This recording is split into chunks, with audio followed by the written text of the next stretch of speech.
You guys got to unmute and say hello. Sorry. Unmute and say hello. I need some noise. I need some energy. Come on. It's you guys. Hello. Hey, Yo! Ed, Carrie. Who else is alive out there? Live. Just Ed and Carrie? Hello. Oh, there we go. Somebody is. Nice. Thank you, Tristan, on the fade out noticing, because last week I didn't even try, right? I was like, I'm not even doing this week. Boom. I'm gonna say Tristan beat me to it. That was a beautiful fade out, Brooke. I'm very proud. It was good. Fade out is key. It is. It is key.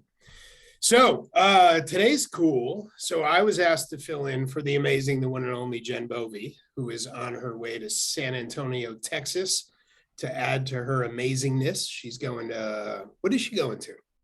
Um, Can't remember the name. It begins with an A. Cassie, what is it? Isn't it like the summit or something like that? It is. I can't think of the word name right of it, now. like- All right, you clearly have three very detail-oriented individuals leading this call right now. We know she's in San Antonio, bettering herself, which is hard to do because she's already amazing. Amplify. She's There at you go. Amplify. That's where she is. She's at Amplify. Yes, yes, yes. So this is kind of cool and ties into the music that Brooke chose for the intro today. How bizarre. So I am not responsible for the content. I wish I could say I was, but I am not. It's the amazing regional team that does all of that. However, I was asked to cover. I jumped in. I looked at the agenda, the content, and it happens to be one of my favorite prospecting topics that we're going to lead off with today. So I'm excited, and how bizarre. How bizarre. Before we kick off, Brooke, do you want to add anything to the conversation before we jump right into the content? I don't know if there's any follow-up from last week or anything that you want to lean into. I am so excited about this week because when I go and train at the market centers and get to work with our agents, a lot of times people say to me, well, I don't have anybody in my database because I don't know who to add. So when we train and we talk to the different market centers, we do bring this info back. So we were really excited to pull up today's content from an old bold and pull this forward to you guys. And we have a big giveaway, so make sure you stay on because you have to be on to win. So let's get going on this week's growth call. All right, so before we go into content, I would be remiss if I didn't ask for some wins for the last week. Somebody share something good, a win, something you're excited about. What happened in the last 7 days that you're excited about and you want to share? You can raise a real hand or a digital hand or just unmute and it'll pop you up. I would like to share that for the first time when I was trying to help for an open house, I did a door knocking to invite them for the open house. And it was first time doing that. And in the beginning was nervous, but I liked the experience. Yeah, that is such a great way to door knock. I would argue, like, of all the ways you could go around a door knock, that is probably the most comfortable way to do it. Is if you're doing the open house and you're just knocking on doors to let people know that you're holding an open house, if you can add a little extra time to your open house and label it the Nosy Neighbor Sneak Preview. People love that when you knock on the door and say, hey, you know, I've got the Joneses home listed. We're going to be doing open house from whatever, 12 to 2. By the way, I know a lot of times neighbors are curious, but they feel a little uncomfortable coming in. We're actually going to be open for a half an hour prior to, just for nosy neighbors if you want to come over and check out the house. They love to do that. I don't know. I know, like, every time a house is ever listed in my neighborhood, any neighborhood I've ever lived in, the neighbors all talk about it. I wonder what it looks like in there. I'm like, why don't you go to the open house? And like, oh, I can't do that. You're like, no, they actually want you to do it.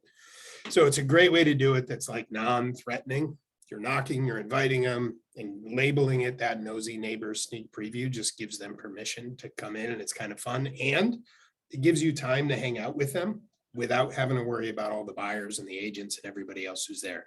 Also gives you a great opportunity to ask them how long have they been there? What do you love about the neighborhood? I'd love to share it with buyers as they come through. It's just a really, really simple, easy, comfortable strategy. So I love that. Thank you for sharing.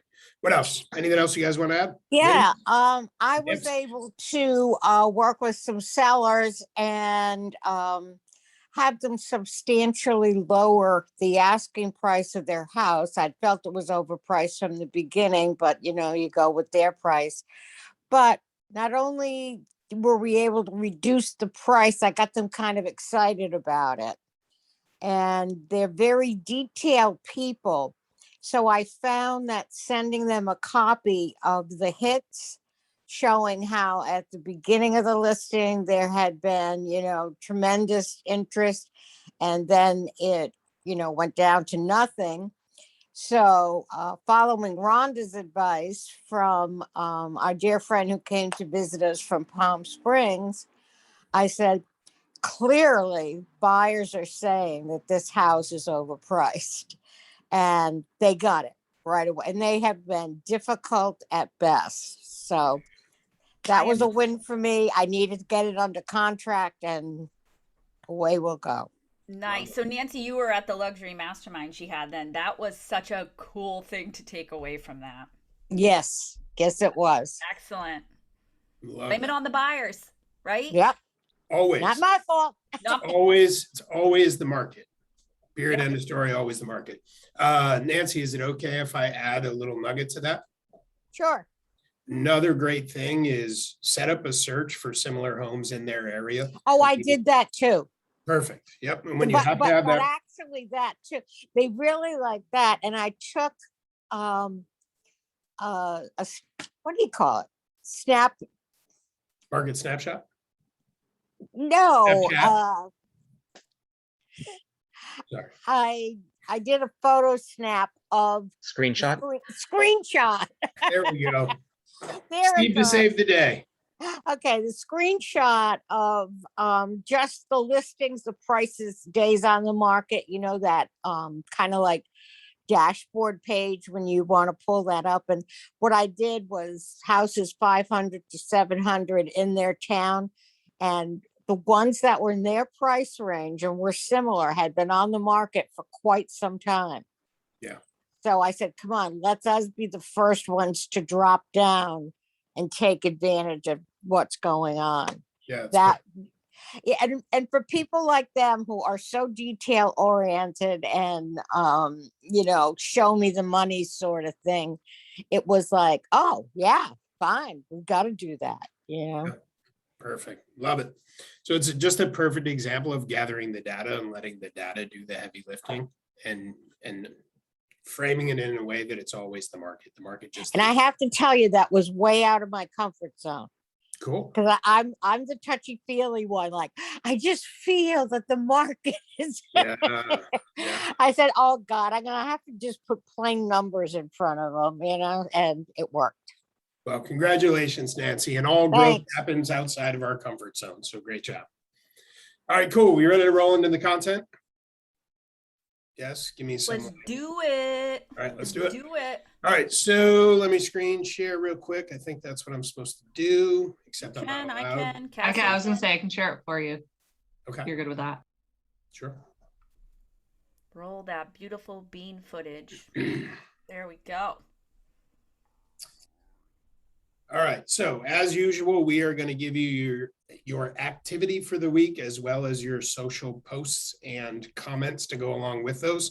So if you just want to scroll down, the focus for your activity is going to be the memory jogger exercise from Bold. Anybody who has not yet taken Bold, you should be looking for Bold in your area. If you happen to be in my market center, you should be signed up for Bold right now because we have Bold coming in October. Cassie, if you can click on that link. So this is the piece that I said is my favorite part. I love this too. Like, this is what calls to my heart. Because when people say, I don't know anyone, I say, yeah, you do. Give me a phone. You got 1,100 contacts in your phone and you don't know anyone? Let's do this. Exactly. So this exercise is really powerful to just get your brain working and thinking about all the people that you know that you just have like forgotten that you know. Here's the other thing. On this list is a lot of business owners. You see dentists, you see doctors, you see, home maintenance. Here's what I love about this exercise. When you start thinking about all the individuals who are involved in some kind of service or profession that you could help them and they can help you, all of a sudden you start thinking differently, right? So the reason I love this exercise is I believe one of your greatest opportunities to provide a high level of service and stay in contact with your clients delivering value before, during, and after the transaction is having a really great network of other professionals, right? So number one, when you close on a property, to be able to sit with them and say, hey, listen, Brooke, I'm super excited about your new home. Here's what I want you to know. Now that you have this new home, at times you're going to need a professional, whatever that's going to be, a plow guy, a lawn guy or gal, somebody to do the gutters, an electrician, a plumber, a painter, whatever the case may be. Do me a favor. Now that the transaction is closed, you and I are not done. I'm here to help you own the home, not just buy and sell the home. So Absolutely. anything you need, don't roll the dice on Google. Call me. I have a person that I trust, or I know a person in my office who has somebody who they trust. That can become your follow-up. Now, when you check in every 90 days, it's, hey, Brooke, what's happening? How's the family? How's the house? Hey, by the way, leaves are starting to fall. You need help with cleanup. You need someone to come over and do the gutters. No, you're doing it yourself. Okay, great. But you're always coming from a place of contribution. And the beauty of that strategy is you have to build up your network of people who can help them own the house in order to be able to do that. Those are people who are out performing services for homeowners on a regular basis. So when you can start to build that relationship where you are constantly connecting them with homeowners, the homeowners getting value because you're helping make it easier to own the house. I'm curious, like, I can't see all you guys, but put your hands up. How many people have tried to find a contractor and it's been a nightmare? Whatever it is, somebody for your sprinklers, for their lawn, whatever, it doesn't matter, right? How often do we end up making 10 or 15 phone calls only to have 2 return our phone calls, 1 not show up for the appointment, 1 show up, look at it, and never get us a quote, right? It's frustrating. We can fill that gap by staying in touch and having this network. So again, as we build the network, it's people who are meeting homeowners that as we're supporting their business, they start to refer back to us because we're referring to them. And in turn, we're also providing a high level of value and staying in relationship with all of our clients, making it easier to own a home. So that is why I love this exercise so much. So print this. Can we add something of so course. nerdy? Sorry, I want to Yeah. add something so nerdy, and it ties into last week's who was at the class with me. We had so much fun with tags. Everybody says, Brooke, I'm not sure how to tag people, buyer, seller. Guys, this is your tag list, right? These are vendors. So you tag them vendor, and then you tag them what they do in that profession. And then you just export that list and you've got your vendor list. Like, no pain whatsoever. And then my helpful hint is always grade these, because while I'm not going to give out a poor recommendation, I'm going to say something like, you know what, my clients have recommended these people in your area. Here's who I recommend, instead of giving out those recommendations. But I love this because you're building your list in a different way. So then when you need to pull up a quick list, who does landscaping, right? And then you can drill down more by town, by area. Maybe you want to, ask a whole bunch of landscapers what they're doing and get them to offer discounts to your clients. This also builds community. A lot of talk on Mega Camp was about building your community. Can you imagine inviting all these vendors into your closed Facebook groups and highlighting them? Highlight them so they give reciprocal referrals back and forth. Exactly. Right? Exactly. Yep. I just hired a contractor and he gave me a smoking deal because he knows I'm a realtor. Mm-hmm. So I go, do a good job. You'll be on my vendor list and I'll recommend you. So I'm excited about that. Yes, and this has got some neat things that you may not have thought about, like besides like auto insurance and stuff like that, it's children's hairstylists versus your hairstylist, barbers, veterinarians, pet sitters, right? Everybody's looking for pet sitters, coaches. I love that because where can you put your local marketing dollars? I have a question. Yep, go ahead, Doris. A couple years ago, my husband used to be a landscaper, but then he sold his company. So I don't know if he still has the numbers of the clients. So if I found the numbers, do you think I should reach out to them, and what should I say to them? For Answer that is- now. My answer is yes. Absolutely get the names, reach out to them, and just keep it simple. Introduce yourself. Call and say, you and I might not have ever met. However, my husband used to take care of your lawn. and I just wanted to reach out and introduce myself. Here's what I do. And oh, by the way, if you do need anybody for your home, even though my husband is out of that business, we still have lots of connections. If you need this, that, right, electrician, blah, blah, blah. I just wanted to introduce myself, offer myself up as a resource for anything, any home ownership needs that you have. Thank you. It's a great tip. Thank you. Yeah, and here's the other thing, and then we'll move away from this and we'll go to the rest of the content. If you actually embrace this and you lean into this, it's a time on task over time, but you're building your database with vendors that you can add value to, they can add value to you and your clients. You do this over time and you stay in contact with your past clients through this strategy of always calling to add value and see what, if anything, they need to make homeownership easier for them.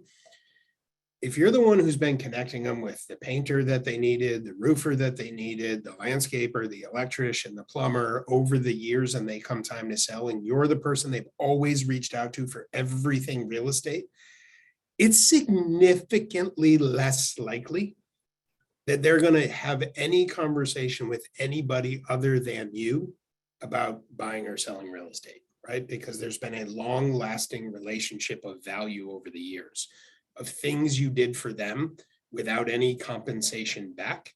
Like that develops a quality relationship over time that people value. And again, it's going to be highly unlikely that they're going to be interviewing multiple people when you have treated them that way over the years. Make sense? Perfect sense. Go I'm gonna ahead. add too, like, Reciprocity. oh, sorry, Brooke. Yeah. I'm gonna add too, like, don't get hung up on like, oh, I can't call these people or talk about this because I don't have a landscaper yet, because I don't have this list of people yet. Like if you're in conversation and they're like, you know what, I do need a landscaper, be like, oh, like, let me get that contact info over to you. I'm sure if you go back to your market centers or your network, whoever it is, you'll get a landscaper in seconds, like recommended landscaper by another agent or whoever. So don't get hung up on, like, don't stop the activity just because you may not have everybody lined up on your list yet. Yeah. And the scripts for calling the businesses are super simple. Here's who I am. Here's what I do. I work in these areas. I'm looking for people like you to partner with because I know I have clients looking for X, whatever they do on a regular basis. And I'm guessing you also have clients who are looking to buy and sell.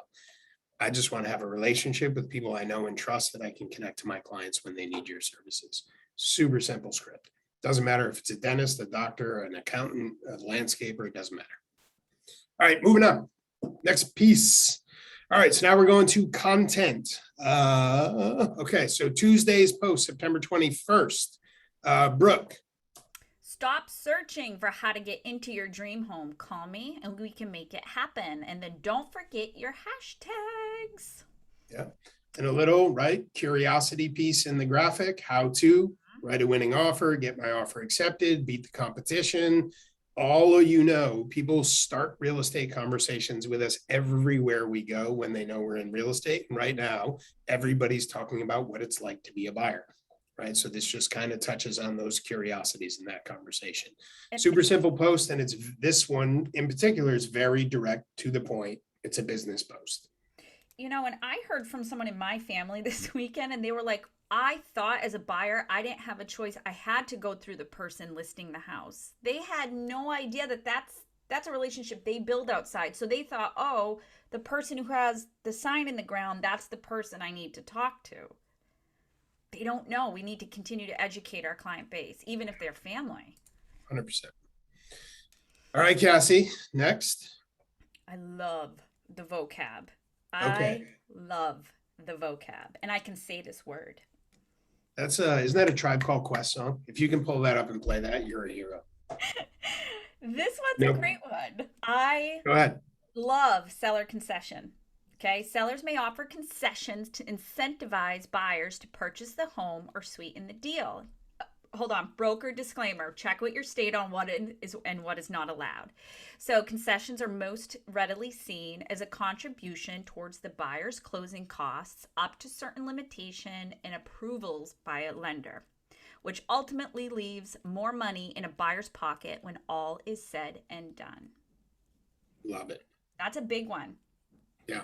So this is a good example of we are in the business. So we tend to take certain We tend to take it for granted that people know things they don't necessarily know, right? Brooke just mentioned running into someone who believed they can only deal with a listing agent, right? I can tell you before I was in the business, I spent a year looking for a house, refusing to work with a real estate agent for one reason and one reason only. I was bouncing around to open houses, searching for real estate on my own, all this nonsense. And the only reason was I didn't understand the process. The first agent who slowed down had a dialogue with me and explained the process. Suddenly I was working with them because I was like, oh, that's how it works. Right? I had no idea. So don't take it for granted that people know things. Little nugget of knowledge. This is a great piece to post where you're coming from contribution and just sharing information and knowledge. All right, Cassie, what's the next one? All right, now notice the rhythm. We had a very direct business post.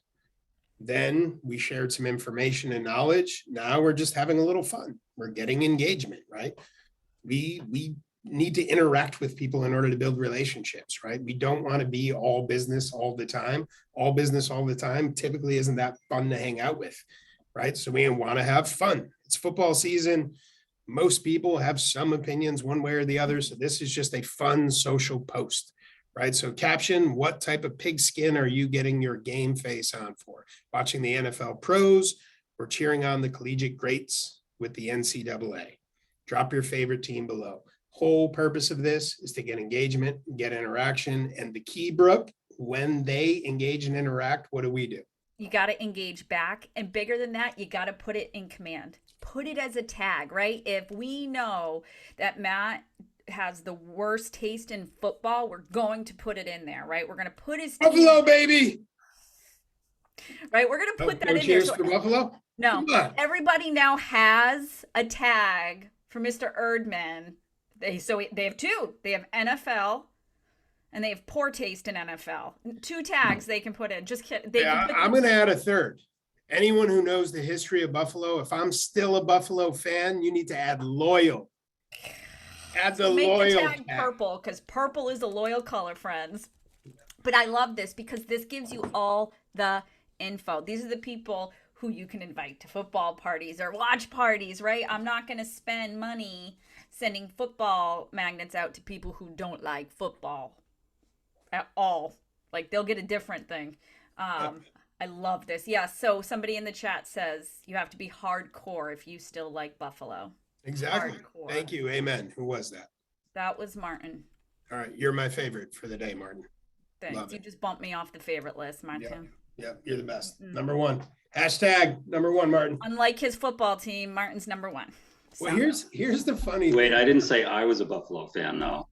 that's- I just said you have to be hardcore. Dude, I got to take what I can get. Oh, that's all right. I'm gonna take it as a compliment and I'm gonna run. And like this is a perfect example of we can get caught up in being so robotic in the business.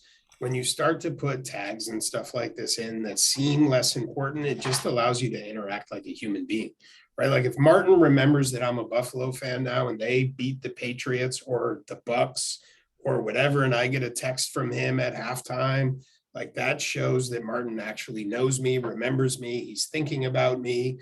That goes a long way. It Goes does. a long way.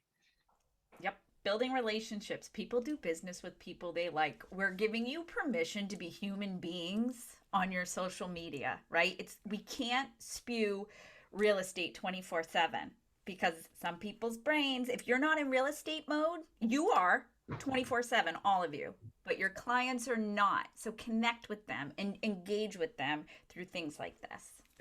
And it's funny, I would challenge you, pick any realtor you want, take a top agent in your office, whatever, go to their social media and look at their posts. What you will see is they have business professional. I guarantee you the vast majority of their interaction is on the personal stuff.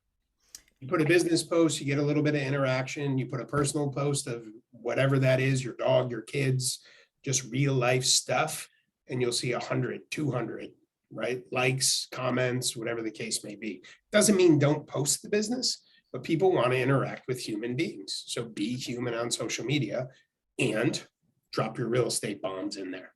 Exactly. And just remember, just because people aren't always clicking, liking, or sharing one, make sure you're asking them to, but they could be creepers. There are plenty of people in the social media that are watching, but they're not interacting. So keep going and keep doing it. They're watching, I promise you. So, how's that for a week of stuff? Whew, my heart's pounding and I'm super excited and over caffeinated. And we're going to give something away, which is All right, let's- always my favorite part of Mondays. All right, let's do that. Well, first, any questions, comments, concerns before we give something away? I'm not that caffeinated. Don't be concerned about that. I just would like to say something. I've been posting the things that you put on there and I love them. And there's one person who, they were supposed to list their house this spring and they're from Massachusetts and near me, and they have a house in North Carolina and they're there until November. They're coming back in November and then going back down there in January and expect to have the house ready to put on the market in January.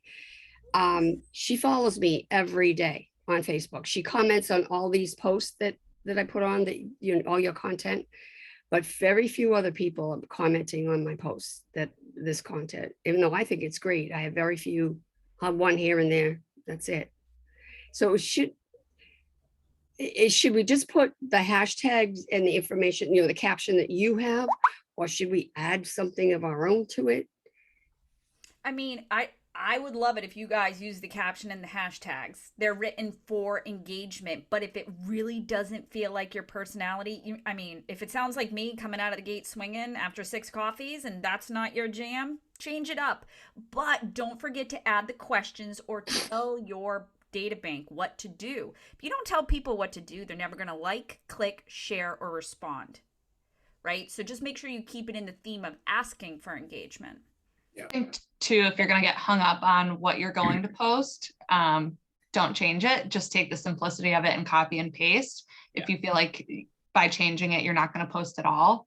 Also the importance of it. So like kind of Brooke had mentioned is the exposure. Like by putting it out there, they may not engage, but it's getting your information in front of them as a reminder. Yeah. So this, Lorraine, I'm glad you said that. That is the exact reason why I made the point. Go look at any real estate agent social media and you're going to see their engagement on their personal side is greater than their engagement on the business. It's just human nature. But when you're sprinkling that real estate in, to Brooke's point, people are watching, people are stalking, they're still seeing those posts. They're more likely to interact with the personal stuff than they are the business stuff. But it doesn't mean you should stop. It's normal. It's natural. If you look at my social media, it's the same way. When I post business stuff, it gets far less interaction than if I post a picture of my dog napping on my daughter's lap. That's going to get 150 hearts and likes and right. But those individuals who are seeing that are getting to know me as a human being, and they're still seeing the real estate pieces that are dropping. The other thing I would say is, there's an agent, I still know her name. Unfortunately, she is not with Keller Williams Realty, but her name is Kathy Brucat. Here's the reason I remember her name. Years and years, a bazillion years ago, because I'm old. Bazillion years ago, when I was selling real estate, I had a client. I sold their house, referred them to an agent in Myrtle Beach. She closed, did a great job, put me on a drip campaign. Regular basis, I got emails from her about her new listings or this or that. Do you know how many of those emails I interacted with over the years? 0. However, fast forward like 3 years, I have a past client who calls me and says, any chance you know a real estate agent in Myrtle Beach? Off the top of my head, I said, yes, I do. Gave her her name, pulled her up on my phone, gave her the phone number. So that whole period of time, right? Kathy could be thinking, why does Matt never talk to me? I've been emailing him for 3 years. Why does he never interact with me?